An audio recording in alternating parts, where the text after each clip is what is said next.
Hello friends, আজকে রোববার দুপুরবেলা সকালবেলা উঠে আর এত গরমের মধ্যে আমাদের রান্নাবান্না করতে একটু ইচ্ছে করেনি, তাই আমরা কোন্নগরের স্বাদে আলাদা রেস্টুরেন্ট থেকে আজকে লাঞ্চটা আনিয়েছি। আমরা একটা চিকেন থালি নিয়েছি, কারণ ব্রেকফাস্টটা একটু হেভিই করেছিলাম, ধোসা ইডলি এসব খেয়ে। ওই জন্য একটা চিকেন থালিতে আমাদের দুপুরবেলাটা হয়ে যাবে। তো চলুন দেখি কীরকম কী দিয়েছে। সাদা ভাত, দেখি এই প্যাকেটটা থেকে কী বেরোচ্ছে। চিকেন কারি, বাচ্চা আলুও দিয়েছে মনে হচ্ছে, নাকি না? আলু আছে, আলু দিয়ে চিকেন কারি,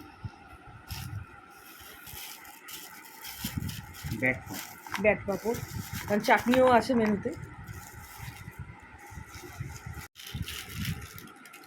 সবজি মনে হচ্ছে, ভেজিটেবল, মিক্সড ভেজ। চলে এসছে আমাদের সিজনাল সবজি, একটা মিক্সড ভেজ, শুক্তোর মতন লাগছে, শুক্তো দিয়েছে এটা।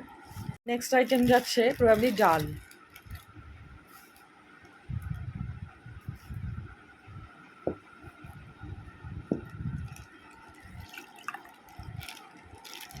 জিরের ডাল কি,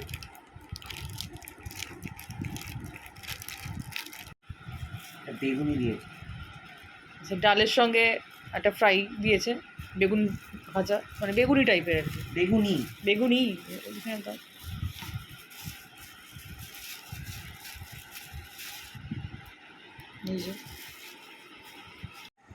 তাহলে এই আমাদের আজ দুপুরবেলার লাঞ্চ, যেটা এসছে কোন্নগরের স্বাদের আলাদা রেস্টুরেন্ট থেকে।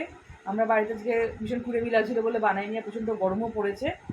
ভাত, শুক্তো, ডাল, ডালের সঙ্গে ভাজা, চিকেন কষা, তার চাটনির জন্য পাঁপড় দিয়েছে, কিন্তু চাটনিটা দিতে ভুলে গেছে। চলুন খেয়ে ফেলি তাহলে এটা। কোন্নগরের স্বাদে আলাদা থেকে আজকে আমাদের লাঞ্চ আনিয়েছিলাম, তো এখন খাওয়ার পর তার রিভিউটা দিচ্ছি। মানে 350 টাকা গালে চড় মেরে জাস্ট নিয়েছে। শুক্তোর মতন যে জিনিসটা, ওটা না শুক্তো না ভেজ সবজি, কিছু একটা মানে খেতে হয়, তাই খেলাম। প্রথম দিকে ভালোই লাগছিলো খেতে। মুসুর ডাল দিয়েছে, আচ্ছা চিকেন কারি ছিল, 3 পিস চিকেন দিয়েছে। যেরকম আমি ইনস্ট্রাকশন দিয়ে দিয়েছিলাম যে ব্রেস্ট পিস দিতে, একদমই সেটা দেয়নি। আর আলু তো নেই। তার আগে চিকেনটা খেতেও এমন আহামরি নয়, একদম এই ট্রেনে আমরা যে চিকেন কারি খেয়ে থাকি একদম সেরকম খেতে। এর থেকে আমরা বাড়িতে অনেক ভালো রান্না করে ফেলি। আর চাটনি দেয়নি, চাটনির বদলে শুধুমাত্রই ব্যাট পাঁপড় দিয়েছিল। যদি আমার ভিডিওটা আপনাদের ভালো লেগে থাকে, এই রিভিউটা আপনাদের ভালো লেগে থাকে, তাহলে আপনারা অবশ্যই একটা লাইক করে দেবেন আমাকে।